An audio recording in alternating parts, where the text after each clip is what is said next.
자, 오늘은 이제 지난 시간에 이어서요, 요셉에 관련된 말씀을 계속해서 전해드리도록 하겠습니다. 요셉의 이 종살이는 이제 크게 이제 두 부분으로 이제 나누어진다 이렇게 말씀을 드렸어요. 보디발의 집에서 대략 한 10년 정도, 10년 전후가 되겠죠. 10년 전후에 이런 생활을 하게 되었고, 그리고 이어서 왕실 감옥에서 한 3년 정도, 3년 한 전후가 되겠습니다. 그 정도의 기간을 이제 보내게 됩니다. 그래서 오늘은 이제 보디발의 그 집에서 좀 이제 아무래도 이제 이제 끝부분이겠죠. 끝부분에 해당되는 그런 내용을 함께 살펴보도록 이렇게 하겠습니다. 요셉은 사랑받는 아들, 사랑받는 아들이었죠. 그렇지만 노예로 이제 전락이 되어서 낯선 사람, 낯선 언어, 낯선 환경에서 이제 이렇게 지내게 되었습니다. 이 보디발 집안에서의 요셉의 삶을 이제 아주 간략하게 성경은 기록하고 있어요. 2절 말씀을 이제 보시게 되면 주께서 요셉과 함께 계심으로 그가 형통한 자가 되어 그의 주인인 이집트 사람의 집에 있더라. 이렇게 간략하게 이렇게 묘사를 해주고 있습니다. 하나님께서 요셉과 함께 해주셨다 이렇게 이제 말씀을 해주고 있는데요. 지난 시간에 우리가 이제 함께라고 하는 단어를 우리가 살펴보았죠. 이 함께라고 하는 단어는 상당히 포괄적인 의미를 갖고 있다 이렇게 말씀을 드렸습니다. 그래서 이 하나님께서 요셉과 이렇게 일방적으로 함께 하셨다는 의미가 아니라는 거예요. 일방적인 의미가 아니라는 것이죠. 이 함께라고 하는 단어는 이 관계성을 이제 갖고 있는 단어죠. 관계성. 요셉이 하나님께서 요셉과 함께 하셨을 뿐만 아니라 요셉도 하나님과 이렇게 함께하는 관계에 있었다 이렇게 말씀을 하고 있습니다. 다시 말하자면 요셉은 지금 이제 사랑받는 아들에서 이렇게 노예의 신분으로 이렇게 전락하게 되었지만 그럼에도 불구하고 요셉은 여전히 하나님과 바른 관계에 놓여 있었다 이 얘기를 해주고 있는 거예요. 성경은 그렇게 했을 때 하나님께서 요셉의 삶을 이렇게 형통하게 해주셨다는 것을 말씀해주고 있습니다. 요셉이 이제 하나님과 바른 관계에 있었다고 하는 것은 이렇게 하나님을 이렇게 종처럼 부리는 그런 관계는 아니었을 거예요. 내가 이렇게 원하는 대로 이렇게 해주시기를 이게 바라는 그런 하나님의 모습은 아니었을 것입니다. 요셉에게 있어서 하나님의 모습은 철저히 하나님으로 이렇게 인정을 하고요. 그분의 뜻에 순복하는 그런 믿음의 관계를 가지고 있었구나 하는 것을 우리는 이제 생각을 해볼 수가 있는 것입니다.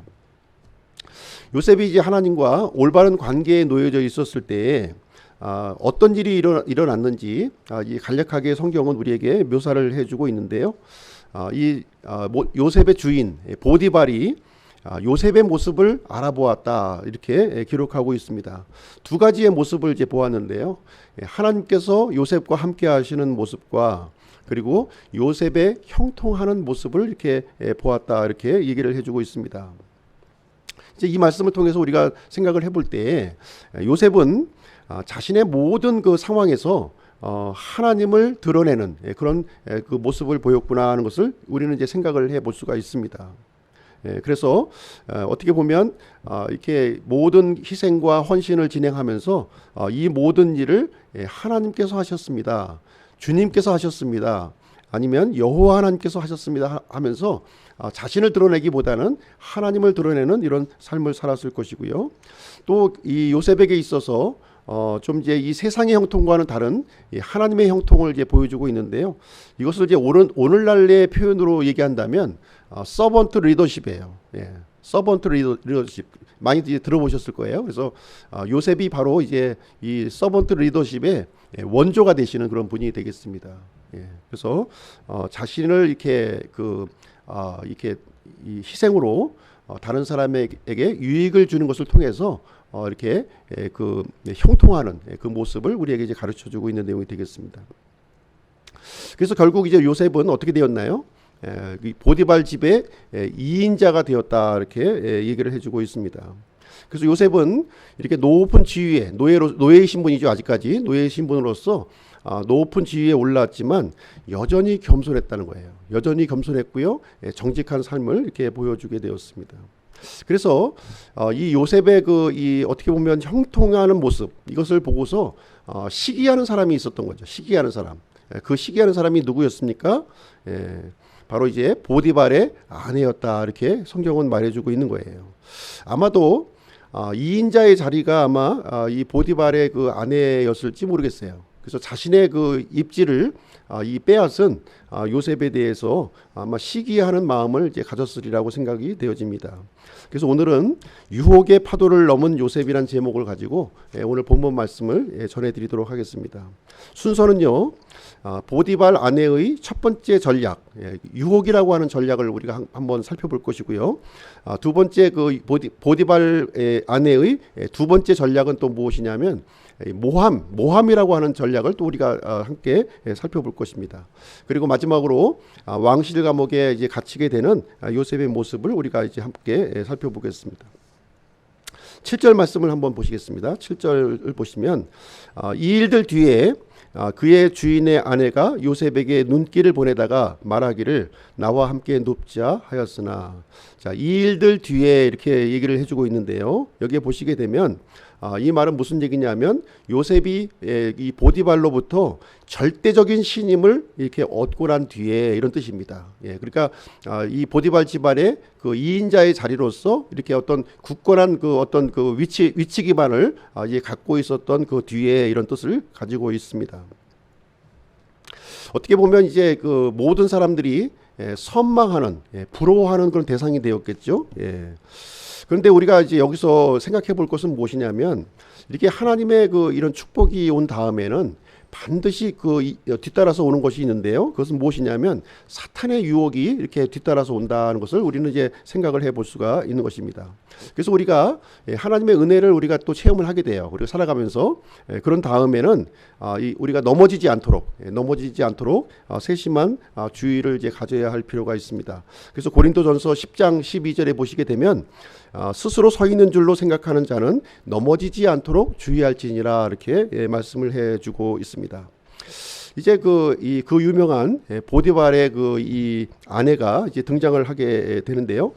우리가 여기서 한 가지 또 생각해 볼 것은 무엇이냐면, 왜 요셉을 유혹했을까 하는 것입니다. 왜 보디발의 아내는 요셉을 유혹했을까? 성적인 매력을 아마 느꼈을까요? 이 노예 청년에 대해서 성적인 매력을 이제 느꼈다, 이렇게 생각하시는 분들이 있고요. 또 다른 견해로는 요셉을 시기하는 마음을 가졌다는 거예요. 저는 이제 여기서 그 시기하는 마음을 가졌다고 하는 것에 저는 이제 거기에 이제 그 같은 견해를 저는 이제 갖고 있습니다. 이 시기하는 마음이 이제 이 보디발의 아내 속에 들어온 거예요. 들어와서 그 요셉이라고 하는 그 히브리 종을 이제 넘어뜨리려고 하는 그런 이제 생각을 이제 가졌던 것입니다. 그래서 여기를 통해서 우리가 생각해 볼 것은 무엇이냐면 영적인 실체를 우리가 이제 볼 수 있어야 한다고 하는 것이죠. 우리가 이제 하나님의 뜻을 이렇게 실행하고자 했을 때 이제 영적인 저항에 직면한다는 거예요. 영적인 저항에 반드시 직면한다고 하는 사실을 우리가 이제 알아야 됩니다. 그래서 우리가 이제 이렇게 교회에 나올 때 단순히 어떻게 보면 주일날 예배 나오는 것이 단순한 거 아닙니까? 그럼에도 불구하고 저항이 있지 않아요? 저항이 좀 마음속 깊은 곳이든가 아니면 주변에 있는 사람들로부터 이런 저항이 반드시 있을 거예요. 그 실체를 우리가 볼 수 있어야 된다는 거예요. 그 뒤에 그 넘어서 있는 그 실체를 우리가 눈으로 볼 수 있어야 되는 것입니다. 그래서 이 보디발의 부인은요, 이 마음속에 가지고 있는 이 시기심을 성적인 유혹을 통해서 이 요셉을 이제 무너뜨리려고 하는 생각을 갖게 되었다, 이렇게 얘기를 해주고 있는 거예요. 처음에 이 여인은 요셉에게 이렇게 눈길을 보낸 거죠. 어떤 눈길을 보냈는지 저는 이제 아마 대충은 아마 우리가 짐작을 하실 수가 있을 텐데요. 아마도 이제 요셉의 눈을 좀 이렇게 어지럽게 이렇게 하지 않았는가 하는 생각을 이제 가져보게 됩니다. 성경에서 이 본다라고 하는 용례가 여러 가지 용례를 갖고 있어요. 그냥 이렇게 지나치듯이 이렇게 흘낏 보는 것이 있고요.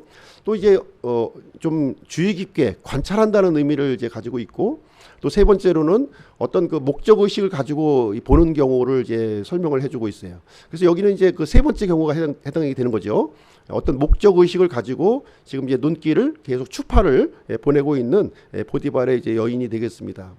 그래서 그 이제 요셉에게 하는 말이 나와 함께 눕자 이렇게 얘기를 하는 것을 보았을 때, 이 여인은 굉장히 좀 직선적인 성격의 소유자구나 하는 것을 여기서 볼 수가 있습니다.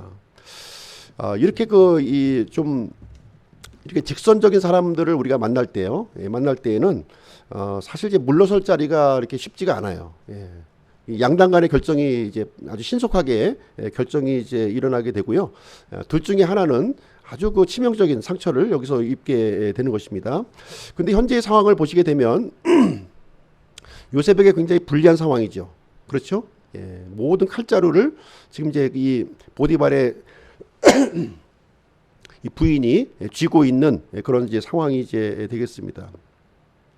요셉은 지금 나와 함께 눕자 이런 말을 통해서 선택이 두 가지밖에 없는 거예요. 두 가지. 예스 아니면 노죠. 예스 할 것인가, 노 할 것인가. 만약에 예스 하게 되면 이제 함정에 빠지는 거죠. 바로 이제 간통죄로 아마 이제 고소가 되어서 요셉은 심각한 도덕적인 타락을, 도덕적인 상처를 입게 되고 아마 그 재기하기 힘든 그런 상황으로 떨어지게 될 것입니다. 노우 하면 어떻게 되나요? 노우. 노우 하게 되면 이제 명령 불복종죄가 되는 거죠. 어떤 이제 이 법무부 장관이 검찰총장을 향해서 내 명을 거역했다 이제 이런 표현을 했는데, 사실 이제 오늘날에는 맞지 않는 말이죠. 그렇죠? 그런 말들이 요셉이 살던 이런 그 고대 사회나 이렇게 해당이 되는 그런 얘기가 될 텐데, 어쨌든 이제 만약에 요셉이 이 보디발 이 아내의 말에 만약에 그 불복했다면 노예의 신분으로서 진짜 명령 불복종죄로 이제 처벌을 받아야 되는 그런 상황에 처해지게 될 것입니다. 그래서 이제 어떤 결정을 해도 참 딜레마죠. 어떤 결정을 해도 요셉에게는 아주 심각한 상처를 입을 수밖에 없는 그런 상황에 이제 되었고요. 그리고 이제 이런 그 전략을 세우게 된 이유는 무엇이냐면, 이 젊은 청년에게, 어떻게 보면 피 끓는 젊은 청년이잖아요. 이 청년에게 이 성적인 문제라고 하는 것은 아주 그 강력한 그런 공격 무기가 되었을 것입니다. 근데 여기 보시면 이제 보디발의 그 아내 이름이 등장하지 않아요. 그렇죠? 이름이 안 나타나요. 그런 것을 볼 때 우리에게 다가오는 이런 유혹의 형태라고 하는 것은 굉장히 다양할 수가 있다는 것이죠. 특정 지을 수 있는 부분이 아니라 굉장히 다양한 형태로 우리에게 이름 모를 그런 형태로 우리에게 다가올 수 있다고 하는 사실입니다. 예수님께서도 공생애를 시작하실 때, 지금 이제 3년 반의 공생애를 시작하면서 제일 먼저 겪은 게 뭡니까? 마귀의 시험이었어요. 세 가지 시험을 우리가 이제 당하신 것을 기억하죠. 육신의 정욕과 안목의 정욕과 인생의 자랑에 대한 시험을 겪게 되었습니다. 지금 요셉의 경우에 있어서는 지금 이제 육신의 정욕에 대한 시험을 지금 이제 받고 있는 상황이 이제 되겠습니다. 이렇게 이 사탄의 시험이라고 하는 것은요, 예고 없이 진행이 된다는 거예요. 예고 없이. 예고해 주면 얼마나 좋겠어요. 이게 시험이다 이렇게 얘기하고서 시험하면은 너무나도 좋을 텐데, 전혀 예고하지 않고 이렇게 진행이 된다고 하는 사실이죠. 그리고 가장 약한 부분, 나에게 가장 약한 부분, 아킬레스건을 가지고서 지금 공략을 한다는 거예요.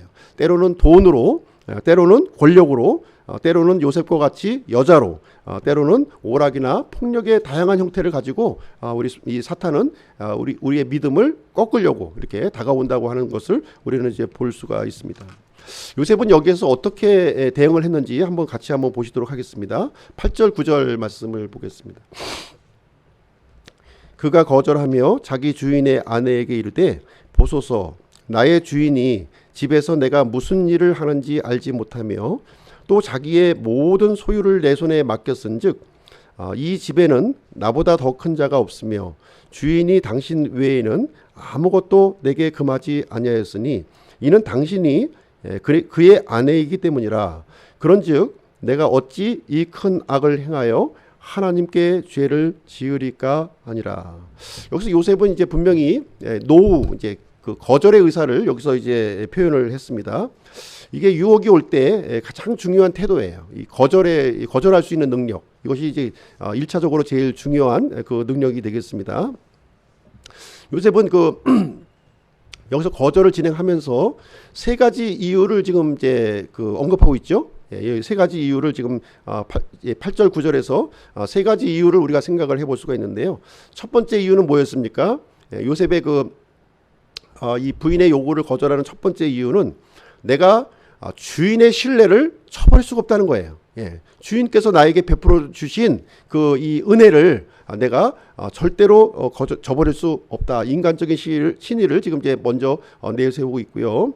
두 번째 이유는 무엇이냐면 당신은 주인의 아내라는 거예요. 주인의 아내. 지금 이제 이 보디발의 이 아내는요 어떻게 생각했습니까? 자기를 이인자로 생각했죠. 근데 요셉의 경우는 이 아내를 어떻게 생각했어요? 이 주인과 동등한 사람으로 이렇게 생각했다는 거예요. 당신은 주인하고 동등한 분이세요. 그렇기 때문에 내가 당신의 요청에 응할 수가 없습니다. 이렇게 얘기를 한 겁니다. 마지막으로 세 번째로 요셉이 거절한 이유는 내가 하나님께 죄를 지을 수 없다 하는 것을 이제 여기서 분명하게 설명을 해주게 됩니다.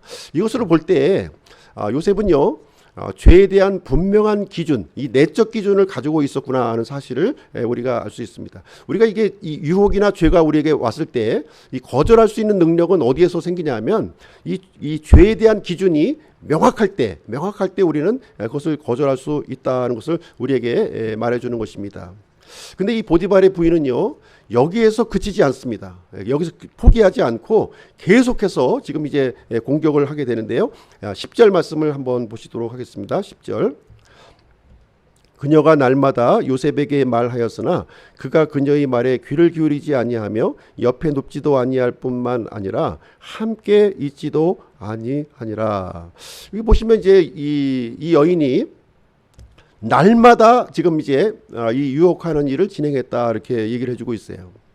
당시 식사 문화죠. 보통 이제 식사 문화를 이렇게 보시게 되면 우리 신약 시대에도 보면 보통 이렇게 이 음식을 먹을 때 우리는 보통 이제 앉아서 이렇게 먹죠. 앉아서 이렇게 먹지만 고대 사회나 이런 신약 시대 당시를 보시게 되면 음식을 먹을 때는 이렇게 옆에 이렇게 비스듬하게 누워서 이렇게 식사를 해요. 이렇게 서로 이제 비스듬하게 누워 있는 그런 포즈를 취하기 때문에 굉장히 접촉하기가 쉬운 그런 상황에 이제 놓여져 있었던 것이죠. 그래서 이제 그런 조건을 자꾸 만드는 거예요. 지금 이 여인이 자꾸 이제 요셉과 함께 할 수 있는 뭔가 이제 심부름도 시키고 같이 식사도 하는 자리도 만들고 이렇게 자꾸 만드는 그런 모습을 여기서 보여주고 있는 것이죠. 이랬을 때 요셉은 전혀 틈을 보여주지 않았다는 거예요.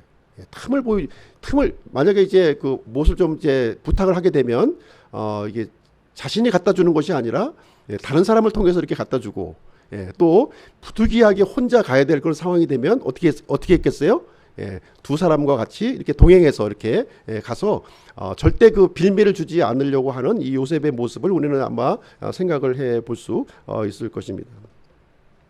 그래서 요셉은요 조금의 틈도 이 여인에게 주지 않았다. 그래서 에베소서 4장 27절에 보시게 되면 마귀에게 틈을 주지 말라는 거예요. 마귀는 이렇게 아주 이 비좁은 틈을 비집고 들어와서 우리의 간격을 이제 넓혀주는 그런 존재가 되겠습니다. 그래서 요셉은 지혜롭게 이 여인에 대해서 지혜롭게 이제 대처를 하게 되었습니다.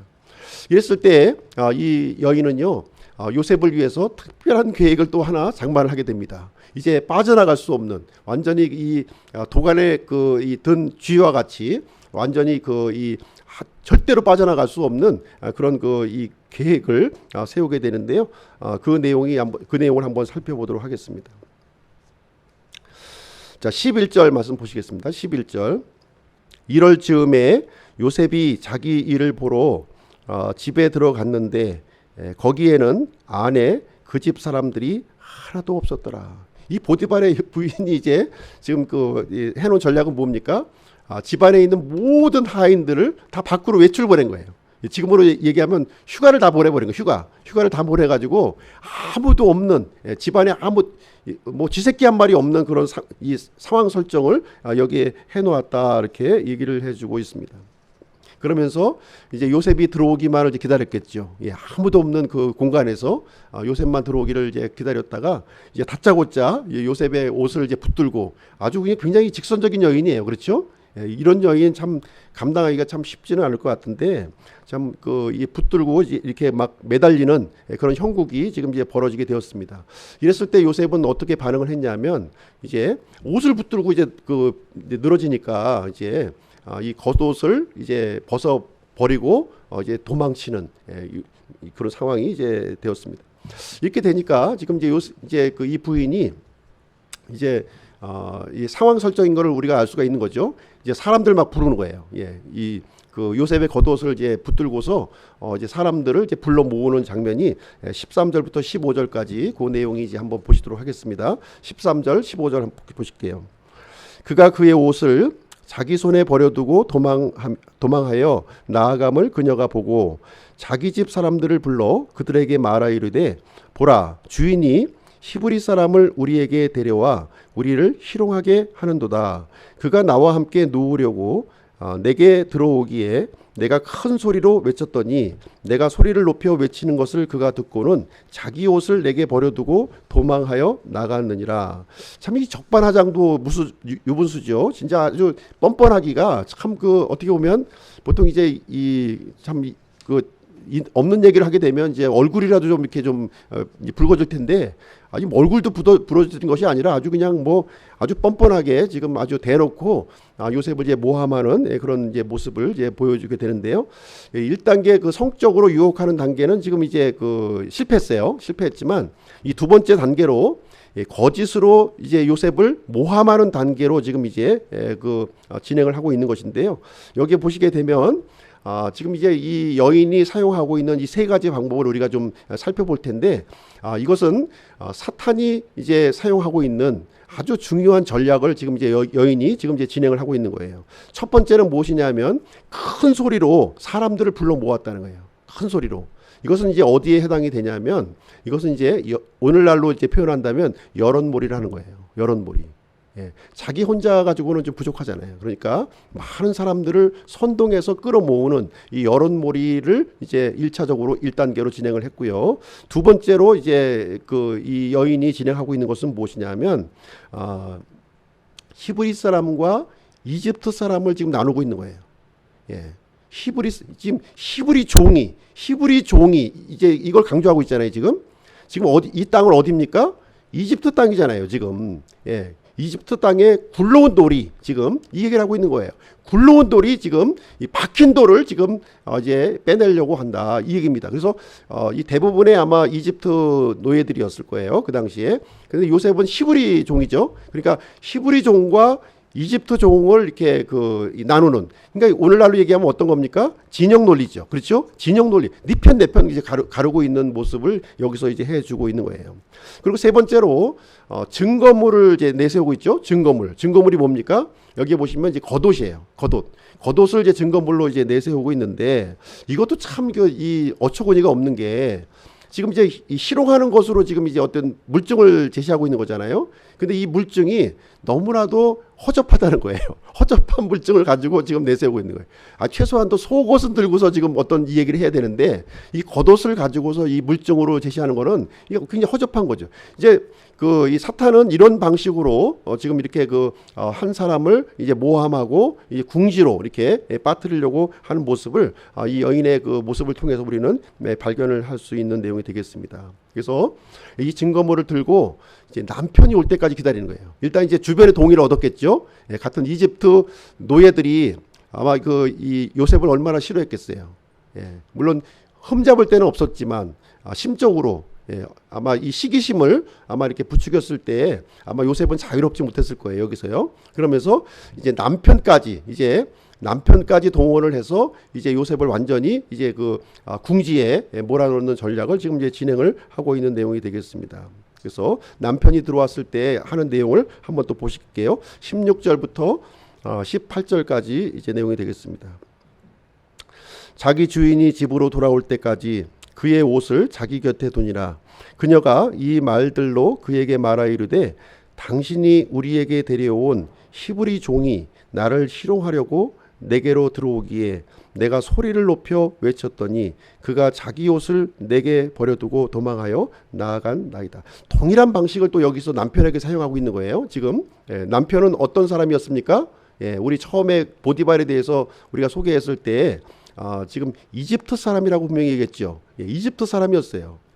지금 같은 편이 아니냐. 지금 이제 같은 편이니까 이 요셉, 당신이 데려온 이 요셉 때문에 우리와 당신이 지금 이게 갈라지게 되었다. 우리 지금 그전에는 우리가 이 절친한 관계였지 않느냐. 같은 우리가 그 친밀한 관계에 있었는데 당신이 이집트 그 히브리 종을 데려오면서 당신과 우리 사이에 이렇게 어떤 그 균열이 지금 심각한 균열이 생기게 되었다. 이 얘기를 해주고 있는 내용이 이제 되겠습니다. 어떻게 보면 이 말을 통해서 이 책임이 누구에게 있다는 거예요? 지금 남편에게 있다는 거죠. 남편이 지금 어떤 원인 제공을 지금 함으로 말미암아 지금 우리 진영에 심각한 위기가 지금 이제 직면하게 되었다는 것을 여기서 아무래도 이제 요셉이 그 2인자로 이렇게 들어서면서 좀 마음대로 안 된 부분이 있었던 것 같아요. 그동안에 어떤 관례적으로 이렇게 진행하는 일이 많이 있었을 텐데 요셉이 그 자리에 앉아 있으면서 아마 이 진행되던 모든 일들이 이제 올스톱 되는 그런 뭐 정확하게 성경에서는 나와 있지 않지만 우리가 좀 이제 추론해 보건대 그런 상황을 우리가 좀 이제 유추를 해볼 수 있는 상황이 되겠습니다. 근데 남편은 입장이 좀 틀리죠. 그렇죠? 남편은 자기 집안이 이렇게 올바르게 이렇게 공정하게 정직하게 이렇게 이 관리가 되기를 이제 원하는 마음이 있었지만 사실 이제 이 부인 입장에서는 조금 어떻게 보면 남편 몰래 이렇게 좀 어떻게 보면 이제 뭐 적절할지는 모르겠지만 어떤 나름대로의 어떤 비자금을 또 구성하려고 했을지도 모르겠습니다. 그런 게 모든 것이 이제 어그러진 거예요. 요셉 때문에. 또 당신이 데려온 요셉 때문에 일이 생겼기 때문에 그런 것을 이제 겉으로 표현할 수는 없었지만 요셉을 타겟을 지금 하고 있는 그런 모습을 이제 보여주고 있습니다. 자, 이 아내의 이런 공격에 대해서 이 보디발은 어떻게 반응을 했을까요? 그 보디발의 반응을 한번 보시도록 하겠습니다. 19절 말씀 보실게요. 19절. 그의 주인이 자기 아내가 자기에게 말하여 이르기를 당신의 종이 내게 이런 식으로 행하였다 하므로 그 말들을 들을 때 진노하니라. 여기 보면 이 그 보디발이 진노했다 이렇게 지금 표현하고 있는데요. 누구를 향해서 진노했을까요? 여기 보시면 이 문맥에서 보시면 이 진노한 대상이 구체적으로 명시가 안 돼 있습니다. 이 구절에 누구에게 진노했는지는 구체적으로 명시가 되어 있지 않아요. 일반적으로 우리가 이제 요셉에게 진노했을 것으로 지금 어떤 추행을 하다가 자기 아내에게 추행했기 때문에 요셉에게 진노했을 것이다 이렇게 추측을 하지만 이 문맥상으로 볼 때에는 요셉에게 진노했다는 내용이 나와 있지 않아요. 어떻게 보면 지금 이 보디발의 진노는요 요셉을 향해 있기보다는 지금 자신의 아내를 향해서 지금 이제 진노가 지금 이제 일어났다 하는 것을 우리가 이제 좀 생각을 해 볼 수가 있습니다. 그래서 이 보디발 입장에서 화가 굉장히 많이 났죠. 어쨌든 뭐 이 구체적으로 어떤 명시적인 그 내용은 없지만 그래서 지금 이제 이 보디발 입장에서는 이제 아주 그 좀 난처한 입장에 어떻게 놓여 있는 거예요. 지금 이제 이 부인의 직선적인 이 부인의 그 어떤 공격에 대해서 이제 이 얘기를 해주고 있는 거죠.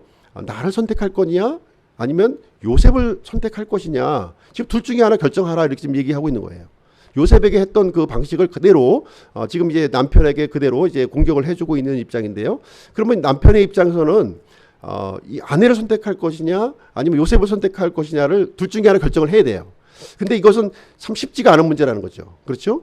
쉽지가 않은 문제예요. 그래서 이 보디발이 과연 어떻게 이 문제를 이제 풀었을까 하는 것을 볼 때 굉장히 지혜로운 결정을 합니다. 지혜로운 결정을 여기서 하는 모습을 우리가 보게 되는데요. 이 그 요셉을 보디발의 이 그 아내로부터 분리시키는 일을 합니다. 일단은 함께 둘 수는 없다. 함께 둘 수 없다는 생각을 해서 이것을 이 요셉을 떼어내어서 지금 왕실 감옥에 이제 가두는 그런 결정을 여기서 진행하게 됩니다. 아주 지혜로운 결정이 이제 되겠는데요. 20절 말씀 한번 보시도록 할게요. 20절. 요셉의 주인이 그를 잡아 감옥에 넣었는데 이곳은 왕의 죄수들이 묶인 곳이더라. 그가 거기서 감옥에 있었더라. 이렇게 이제 20절에 간략하게 기록이 되어 있는데요. 사실 여기서 보시게 되면 요셉의 죄목이 뭡니까? 요셉의 죄목이 이 보디발이 지금 요셉의 죄를 아내의 말에 근거해서 이 죄를 묻는다면 강간미수죄죠. 예? 강간미수죄예요. 그러면 이 강간미수죄를 지은 사람은 어디로 가야 됩니까? 감옥에 가야죠. 그렇죠? 감옥에 가야 되는데 보통 일반적으로 이렇게 강간미수죄는요, 이 잡범들이 가는 곳으로 하는 거예요. 잡범. 우리나라도 보시게 되면 이 잡범들이 가는 이 구치소가 있고요. 그래도 좀 그 거물급 사람들이 가는 구치소가 있어요. 그렇지 않나요? 우리가 뭐 그 소매치기 하다 가면은 저기 그 어디로 보내죠? 그냥 일반 구치소로 보내죠. 그렇죠? 그러나 좀 이제 정치적으로 좀 영향력 있는 사람은 어디로 가요? 저기 그 청계산 그쪽 보내잖아요. 그런 것처럼 지금 근데 이 요셉을 어디로 보냈다고요? 왕실의 죄수들이 묶여 있는 잡범들의 수용소로 간 게 아니라 지금 왕실의 죄수들이 묶여 있는 그 장소로 지금 보냈다. 지금 이렇게 여기서 얘기를 해주고 있는 거예요. 이 보디발은 분명히 알고 있는 거죠. 그렇죠? 아내에게 문제 있는 거예요. 요셉에게 문제 있는 거예요. 분명히 아내에게 문제가 있다고 하는 사실을 알고 있었던 거예요. 그럼에도 불구하고 요셉을 지금 이제 어디로 보냅니까? 왕실의 감옥에 지금 가두는 내용을 이제 보여주고 있어요. 사실 이제 지난 시간에도 우리가 살펴보았지만 이 보디발이 관장하고 있는 영역이 굉장히 많다고 그랬어요. 그 왕실의 어떤 이 재산을 이렇게 이 출납하는 그런 그 일도 했고요. 이렇게 또 그 경호 임무도 갖고 있었죠. 경호 임무도 있었고, 그다음에 이 정치범들을 또 이렇게 이 관리하는 그런 왕실의 감옥을 또 관장하고 있었던 거예요.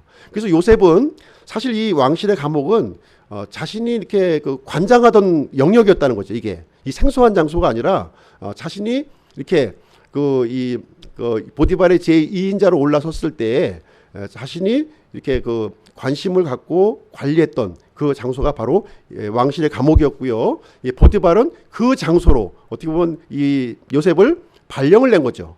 물론 이제 죄수의 신분이긴 하지만 그것을 이제 발령을 냈다 이렇게 볼 수도 있습니다. 사실 이제 이 정치범이라고 하는 것이 사실 이제 다루기가 제일 힘든 영역이에요. 그렇죠? 잘못 다루면 그냥 이 문제가 심각해집니다. 나중에 이 사람이 이제 막 이 죄를 막 취조를 했을 때 근데 나중에 무죄로 이렇게 밝혀지고 높은 자리에 올라가게 되면 나중에 부메랑으로 돌아올 수 있는 아주 그런 상황이 있는 거죠. 그래서 이 왕실의 죄수들은 아주 지혜롭게 다뤄야 되는 그런 부분이 있고 신경을 많이 써야 되는 거예요. 그래서 아마 요셉이 이 부분에 대해서 굉장히 지혜를 발휘했을 것으로도 생각이 되는데요. 그래서 이 보디발은 그 장소로 이제 보내는 조치를 여기서 하게 됩니다. 그리고 여기서 이제 또 한 가지 생각해 볼 수 있는 내용은 무엇이냐면 이런 모든 이 과정이요. 이제 이 요셉을 이렇게 어떻게 보면 이 제2인자의 자리에 있다가 왕실의 어떤 죄수로 보내는 과정이잖아요. 이게 쉬운 과정은 아니었을 거예요. 이렇게 이런 과정에서 요셉은 한마디도 말을 하지 않았다는 거예요. 요셉은 계속해서 침묵으로 일관하고 있는 모습을 여기서 보게 돼. 일반적으로 이런 상황이면 이제 어떻게 하겠습니까? 아니 내가 무슨 죄가 있다고 저한테 이러십니까? 이렇게 막 항변을 할 거 아니에요, 그렇죠? 항변을 하는 일이 이제 있고 참 이런 좀 이제 전혀 그러지 않았다는 것이죠. 그래서 이제 이 보디발의 이 처분을 진짜 있는 그대로 이렇게 받아들이는 처분을 그대로 받아들이는 요셉의 모습을 우리는 이제 생각을 해볼 수가 있습니다. 이것을 통해서 이 요셉의 이런 모습을 통해서 이 모습이 바로 예수 그리스도의 모습을 우리에게 이제 보여주고 있는 것이죠. 그렇죠? 이사야서 53장 7절에 보시면 이렇게 이제 표현이 되어 있습니다. 그가 학대를 당하고 고난을 당하여도 자기 입을 열지 아니하였으며 도살장으로 향하는 어린 양같이 끌려가며 털 깎는 자 앞에서 잠잠한 양같이 자기 입을 열지 아니하는도다. 그래서 이 무고한 이 모함을 받았음에도 불구하고 요셉은 거기에 대해서 한마디 이의도 제기하지 않고 지금 이 보디발의 처분에 그대로 순응을 해서 감옥에 들어가는 요셉의 모습을 여기서 기록을 하고 있습니다. 자, 감옥에 들어간 요셉의 모습을 한번 좀 잠깐 살펴보도록 하겠습니다. 21절 한번 보시죠. 21절. 그러나 주께서 요셉과 함께 계시고 그에게 긍휼을 보이사 감옥의 간수의 눈앞에서 그에게 호의를 베푸시며, 여기 보시면 이제 그러나라고 하는 단어가 나옵니다. 그러나, 그러나, 그렇죠? 지금 이제 무고한 죄를 뒤집어쓰고 지금 이제 이 강간 미수범으로 지금 왕실의 과목의 제수로 들어가는 요셉의 이야기를 쭉 나열하면서 지금 그러나 이제 얘기를 하고 있는 거예요. 그러나 어떤 내용인가요? 여기에 보시게 되면 요셉을 위해서 하나님께서 하신 일, 하나님께서 하시고자 하시는 일 세 가지를 여기서 이제 아주 간략하게 여기서 설명을 해주고 있습니다. 이 세 가지가 뭔가요? 하나님께 요셉을 위해서 하신 일이 뭐예요? 비록 감옥에 내던져졌지만 하나님께서는 여전히 첫 번째 요셉과 함께 하셨다 이렇게 얘기해 주고 있고요. 그리고 두 번째 요셉에게 긍휼을 베풀어 주셨다 이렇게 해주고 있고요. 세 번째로 호의를 베풀어 주셨다 이렇게 하고 있습니다. 그래서 요셉 감옥에 들어간 요셉이 이 감옥 안에 있었음에도 불구하고 이 감옥에 있는 이 간수들, 이 사람들로부터 호의를 이렇게 입게 되었다는 것을 여기서 얘기를 해주고 있습니다. 이 내용을 통해서 우리가 발견할 수 있는 내용은 뭐예요? 비록 이렇게 참 이 아주 깊은 나락으로 떨어졌음에도 불구하고 하나님께서는 요셉의 발걸음을 한 걸음 한 걸음 세밀하게 인도해 가시고 있었습니다 하는 내용을 여기서 우리에게 알려주고 있는 내용이 되겠습니다. 그래서 우리는 여기서 생각해 볼 내용이 하나 있는데요. 그것은 무엇이냐면 환경인가 사람인가 하는 거예요. 환경이냐 사람이냐 하는 것입니다. 일반적으로 사람들이 생각할 때에는 어떻게 생각합니까? 좋은 환경을 이렇게 갖게 되면 우리가 하나님의 복을 누리게 된다 이렇게 얘기를 해주고 있어요. 근데 성경은 어떻게 얘기해주고 있냐면 환경을 통해서 복이 오는 것이 아니라 사람을 통해서 복이 온다. 이것을 우리에게 알려주고 있는다는 거예요. 그래서 이것은 성경 전체적으로 흘러가는 일이 맥락이에요. 하나님께서는 사람을 통해서 하나님의 복을 부어주신다는 거예요. 어떤 사람입니까? 바로 요셉과 같은 사람이라는 거예요. 하나님과 올바른 관계에 놓여져 있는 사람, 그 사람을 통해서 하나님께서는 이렇게 그 사람을 통해 인해서 복을 베풀어 주신다 하는 것을 우리에게 알려주고 있습니다. 그래서 우리가 아무리 열악한 환경에 떨어져 있는다 할지라도 이렇게 하나님과 함께 하게 되면 최선의 결과를 우리가 얻게 된다는 거예요. 반면에 우리가 아무리 최고의 환경을 조성해 준다 할지라도 하나님과 함께 하지 않는다면 우리는 최악의 결과로 우리가 전락할 수 있다 하는 것을 우리가 또 알려주고 있는 그 말씀이 이제 되겠습니다. 자, 22절 한번 보실게요. 22절. 감옥의 간수가 감옥에 있던 모든 죄수들을 요셉의 손에 맡김으로 그들이 거기서 무슨 일을 하든지 그가 다 그 일을 행하였더라. 이 말씀이 좀 이해가 되십니까? 이 말씀이 이해가 되시는 말씀이에요. 죄수한테 죄수의 일을 다 맡겼어요. 간수의 일을 이 죄수에게 죄수의 일을 다 맡겼어요. 이 일이 가능하다고 보십니까? 이거 불가능한 거예요. 아무리 어떤 사람이 들어간다 할지라도 죄수에게 죄수의 일을 맡기는 경우는 있을 수가 없는 얘기입니다. 근데 요셉에게는 그 일이 일어났다. 지금 이 얘기를 해주고 특별한 그 상황이 일어났다는 것을 여기서 얘기를 해주고 있습니다. 왜 이런 특별한 상황이 요셉에게 일어났을까요? 요셉이 너무 뛰어나가지고 너무 지혜로워서 그랬을까요? 그것이 아니라는 것이죠. 지금 이 일이 일어났던 이유는 무엇이냐면 이 왕실의 감옥이라고 하는 것은 원래 요셉의 관할 지역이었다는 거예요. 여기가요. 이 그 보디발 집안의 감독하는 자가 되었을 때 이 왕실의 감옥은 원래 요셉이 이렇게 관심을 갖고 이렇게 관리하던 그런 지역이었다고 하는 것입니다. 그래서 이 보디발에게 아주 골머리를 앓는 그런 그 지역이었기 때문에 이 보디발은 비록 죄수의 신분이지만 이 요셉에게 특별한 권한을 여기서 맡겨준 거예요. 특별한 권한을 맡겨주었다 이렇게 봐야 되는 것이지, 요셉이 뭐 뛰어나가지고 이 죄수들을 이렇게 관장하는 죄수가 되었다, 이것은 이제 있을 수가 없는 그런 내용이 되겠습니다. 그래서 이 왕실의 감옥의 문제는 잘못 다루면요 큰 화로 이제 다가오는 일이기 때문에 요셉과 같은 사람이 필요했던 거예요. 요셉과 같은 사람이 필요했던 그 상황에서 자기 아내와의 이런 문제가 발생이 되었고요. 그래서 모든 일을 이렇게 중단시키고 이 왕실의 감옥의 문제만 전념할 수 있도록 하게 되었다는 것입니다. 어떻게 보면 이것이 이제 하나님의 섭리였던 것이고요. 또 요셉은 이 그 감옥에 들어가서 어떤 일을 했겠습니까? 물론 이제 이 왕실의 감옥을 잘 관리하는 일도 했겠지만 어떤 일을 했겠어요? 이 공부할 수 있는 시간이 굉장히 늘어난 거예요. 그 긴 시간 동안 무엇을 했겠어요? 이 보디발의 집안을 했을 때는 굉장히 많은 과중한 업무로 아마 시간이 없었을 거예요. 그러나 지금 이제 감옥에 들어간 요셉의 입장에서는 충분히 연구하고 공부할 수 있는 그런 시간이, 그 장소가 확보되었다고 하는 그런 내용이 되겠습니다. 근데 여기서 이제 보시게 되면 이 보디발이 더 이상 등장을 안 해요. 앞으로의 이야기에서 나중에 이제 이 요셉이 총리가 되었을 때 좀 보디발의 부인을 좀 불러가지고 한번 좀 야단 좀 쳐야 되는 그런 상황인데, 그럼에도 불구하고 보디발에 대한 언급이 전혀 나오지 않아요. 그런 것을 보았을 때 나중에 보시면 요셉이 이제 좀 자신의 억울함을 이렇게 좀 하소연하면서 풀어달라는 얘기가 나오거든요. 사실 이제 어떻게 보면 보디발은 그런 계획을 잡았을지도 모르겠어요. 그렇죠? 그런데 보디발은 더 이상 나오지 않습니다. 등장하지 않아요. 요셉을 도와줄 수 없는 그런 상황에 아마 떨어진 게 아닌가 하는 생각을 우리는 한번 좀 생각을 해볼 수 있는 그런 부분이 되겠습니다. 자, 마지막 절 한번 보실게요. 마지막 절 23절 한번 보시죠. 각자 상상에 맡기도록 하겠습니다. 23절, 감옥의 간수는 그의 손 밑에 둔 것은 무엇이든 돌아보지 아니하였으니 이는 주께서 그와 함께 계셨기 때문이라.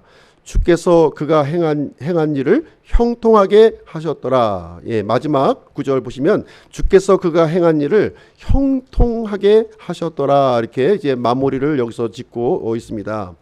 요셉은 감옥에 비록 들어갔음에도 불구하고 자신이 뭐 보디발의 2인자였다 뭐 이런 그 위세를 나타내지도 않았고요. 진짜 낮은 자리에서 이 다른 사람의 이 유익을 위해서 성실하게 봉사했던 모습을 우리는 이제 생각을 해볼 수가 있습니다. 이 부분이 어디에서 이렇게 이런 능력과 힘이 나타났을까요?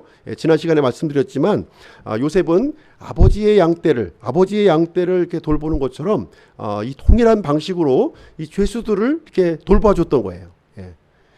그러니까 이 요셉의 형통이라고 하는 것은 무슨 얘기냐면 이런 그 어떤 우월적인 형통이 아니라요, 자신이 이렇게 낮아지고 다른 사람에게 유익을 주는 것을 통해서 그 유익이 나에게 다시 돌아오는 그 형통을 얘기하고 있는 거죠. 그렇죠? 그 형통이 요셉에게 이루어진 그 형통이 이제 되겠습니다. 그래서 요셉은요, 이 감옥에 들어와 있는 이 사람들의 이 상처를 싸매주고 또 사정을 또 들어주고 어려운 문제를 또 해결해주는 그러한 일을 이제 감당하게 되니까 이 감옥 안에서 놀라운 이 형통이 지금 일어났다, 이제 이렇게 얘기를 해주고 있는 내용이 되겠습니다. 그래서 우리 그리스도인들도 이런 마음을 가져야 되는 것이죠. 이런 마음을 가져야 되는 것이고요.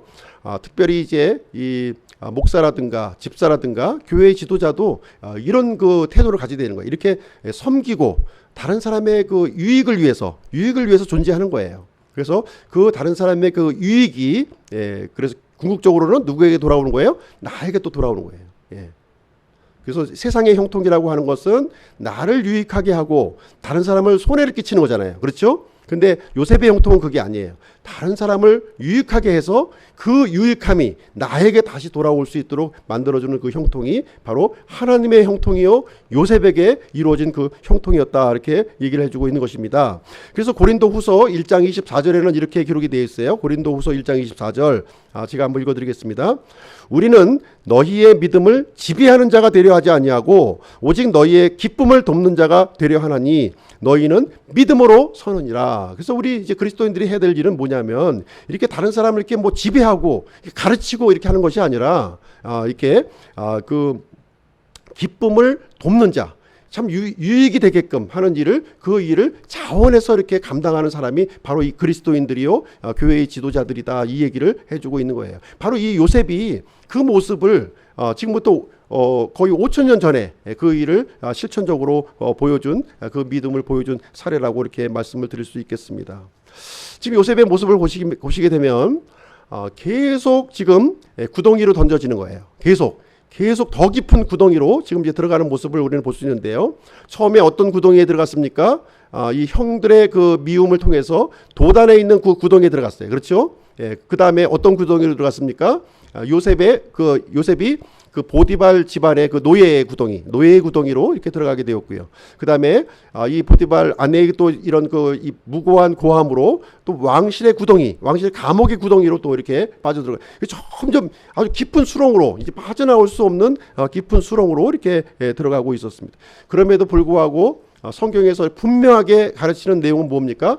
그렇게 깊은 구덩이로 요셉이 들어가고 있지만 그럼에도 불구하고 누가 함께하고 있어요? 요셉에게 하나님께서 함께하고 있다, 이 얘기를 우리에게 얘기해 주고 있는 것입니다. 뿐만 아니라 요셉조차도 바로 그 하나님을, 그 환경을 바라보지 아니하고 사람을 바라보지 아니하고 하나님을 함께하시는 하나님을 붙들었다 하는 것을 우리에게 얘기해 주고 있습니다. 그래서 하나님께서는요 요셉을 준비하고 계시는 거예요. 좀 큰 그릇으로, 점점 더 큰 그릇으로 점점 밑으로 내려가는 이 요셉을 점점 더 큰 그릇으로 빚어가시고 있는 하나님의 이 손길을 우리는 이제 생각을 해볼 수가 있습니다.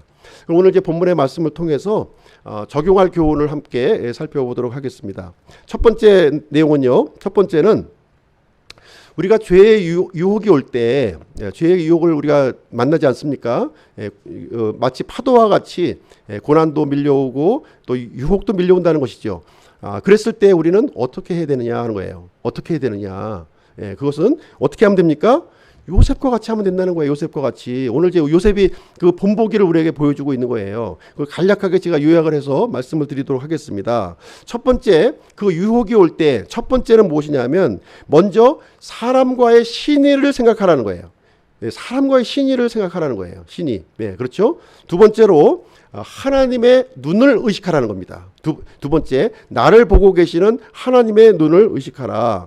그리고 세 번째로 그 유혹에 대해서 단호히 거절하라는 거예요. 단호히. 이렇게 어정쩡한 태도를 취하지 말라는 거예요. 이것도 아니고 저것도 아니고 이렇게 하지 말고 분명하게 단호하게 거절하라는 거예요. 그리고 네 번째로는 죄악된 자리에 가지 말라는 거예요. 틈을 보이지 말라는 거예요. 틈. 아마도 본인에게 이렇게 그 약한 부분을 다 알고 있을 거예요. 약한 부분이 있음에도 불구하고 그런 자리에 가는 것은 내가 틈을 열어주는 거예요. 그러니까 애당초 그런 자리에 가지 말라는 겁니다. 애시당초. 그리고 마지막으로는 부득이하게 이렇게 이게 그런 자리에 가게 되었을 때에는 요셉처럼 결사적으로 도망치라는 겁니다. 결사적으로 도망치셔야 돼요. 어쩔 수 없는 상황이었습니다. 이런 얘기 하시면 안 돼. 이러지 마시고 어쩔 수 없는 상황에 만약에 혹여나 들어갔다면 결사적으로 빠져나오시다. 그 멸망의 구덩이에서 빠져나오셔야 된다는 것입니다. 이 마귀의 공격이요 생각보다 집요합니다.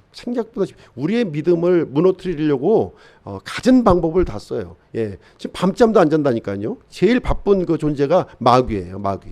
밤잠도 안 자면서 믿는 사람들의 이 믿음을 무너뜨리려고 아주 끈질기게, 아주 집요하게 공격을 하고 있습니다. 그래서 우리의 그 믿는 자의 삶이라고 하는 것은요, 매일매일이 영적 전쟁의 삶이다. 영적 전쟁의 삶으로 보셔야 됩니다. 그래서 우리가 하나님을 우리가 신뢰하면 신뢰할수록 점점 더 강하게, 점점 더 다양한 모습으로 우리에게 다가온다는 것을 우리에게 말해주고 있습니다. 그래서 우리 모두 믿음의 승리자가 되시기 바랍니다. 믿음에 실패하시면 모든 거 다 이제 패하시는 거예요. 믿음에 승리하시는 저희들의 모습이 되어야 되겠습니다. 두 번째는요, 하나님의 눈을 의식하라는 거예요.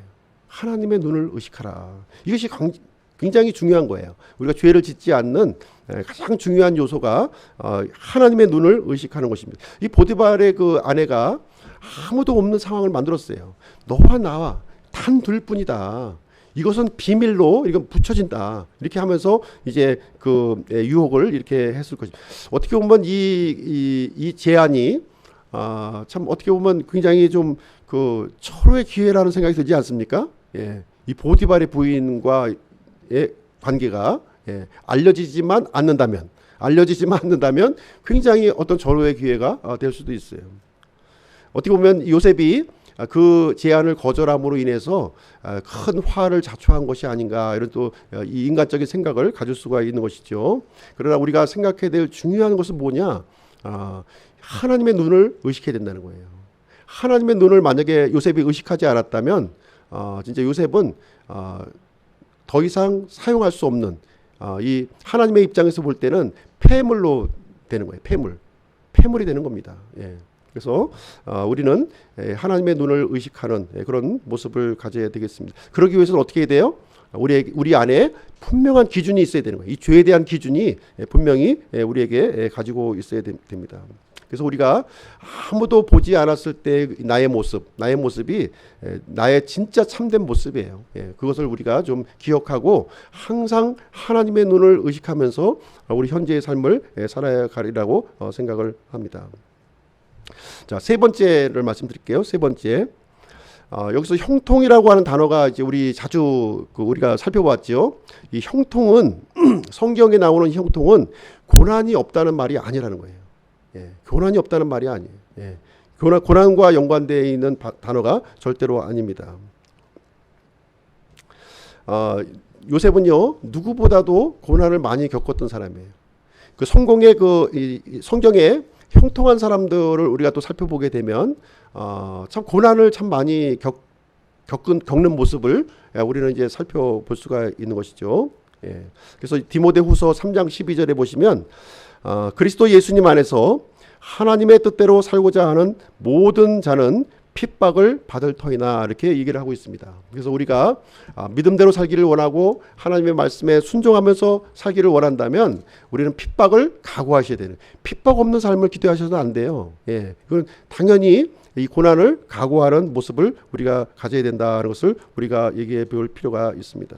그러나 이 고난에도 불구하고 하나님을 붙든다면 하나님께서는 나를 위해서 예비해 주신 최선의 길로 예배해 주신다는 것입니다. 이것이 바로 형통이라는, 하나님께서 주신 것이 형통이지 내가 만들어낸 것이 형통이 아니라는 거예요. 하나님께서 주신 것을 우리가 받아야 되는 거예요. 내가 원하는 욕심을 이루는 것이 형통이 절대로 아니다는 것을 성경은 분명하게 우리에게 가르쳐주고 있습니다. 우리가 이 땅의 삶을 살면서 비록 고난 중에 있을지라도, 이렇게 힘든 상황에 있을지라도 하나님과 함께하는 그 고난을 우리가 결단한다면 이 땅의 복뿐만 아니라 영원한 복까지 하나님께서 주실 것을 약속을 해 주시게 되었습니다.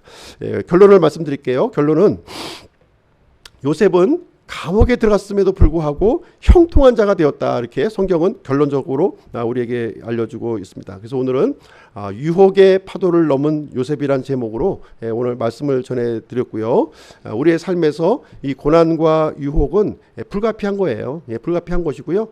또 또 하나님을 믿기로 결정한다면 더 심한 고난과 유혹이 예상되어 있음을 우리는 알아야 됩니다. 그래서 우리가 믿음을 더 강하게 하고 이렇게 굳건하게 해야 될 그런 이 마음을 가지시기 바랍니다. 그래서 하나님과 함께하는 것을 통해서 이렇게 승리하시는 우리 기쁨 침례교회 성도님들이 되시기를 주님의 이름으로 축복드립니다. 잠시 기도하시겠습니다.